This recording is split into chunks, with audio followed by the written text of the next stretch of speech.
watching news at Prime. Let's bring up this now. The SANDF chief, General Rudzani Mapwanya's recent visit to Iran continues to stir controversy.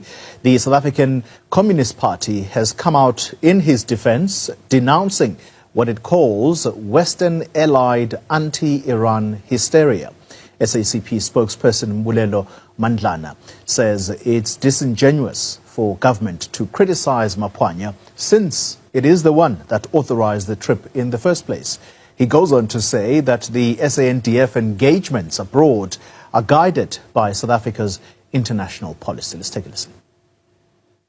The words that are accredited to the general that he has articulated in his visit to Iran are consistent with the South African policy on the question, particularly in Palestine, and the aggression that is being perpetuated by Israel. So the fact that government joins the choir of the DA, a DA that is opposed to the human rights question in Palestine, that the government sings along with the DA when they are criticizing the general for saying what is basically logical and common in terms of what we stand for as a South Africa. Let's stay with SANDF matters and talk about its equipment now. 5 Oryx helicopters are likely to be left rusting away in the Democratic Republic of Congo for good.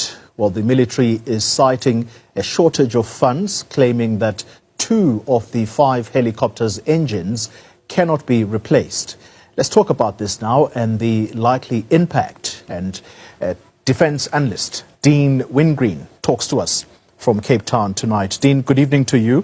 Thank you very much for your time. I think for South Africans to understand exactly what's at stake here, my understanding, limited understanding that is, of the Oryx helicopters is that the country relies on them away from peacekeeping missions, but in part to deal with massive disasters such as the floods that we saw in the Eastern Cape. The helicopter, the military helicopter that we saw there, is that indeed a clearer example of an Oryx helicopter? Yes, the Oryx helicopter is the standard medium transport helicopter in the Air Force, and certainly it's a helicopter that the Defence Force relies upon, not only for the movement of troops and support missions, but also to assist the rest of the South Africa citizens during floods, mountain rescues, mountain fires, as well as rescues at sea. As well as they also can be used internally in the support of the police on various crime prevention operations. So while there's no secret that the Air Force is suffering very severely and with dire consequences from a budget shortfall, and in trying to keep its various aircraft maintained and airworthy, the South Africa, then the Air Force just doesn't have enough helicopters to service what it needs to do, both within South Africa and on missions abroad. And that's why it's so vital that these helicopters that are in the DRC are brought back to South Africa.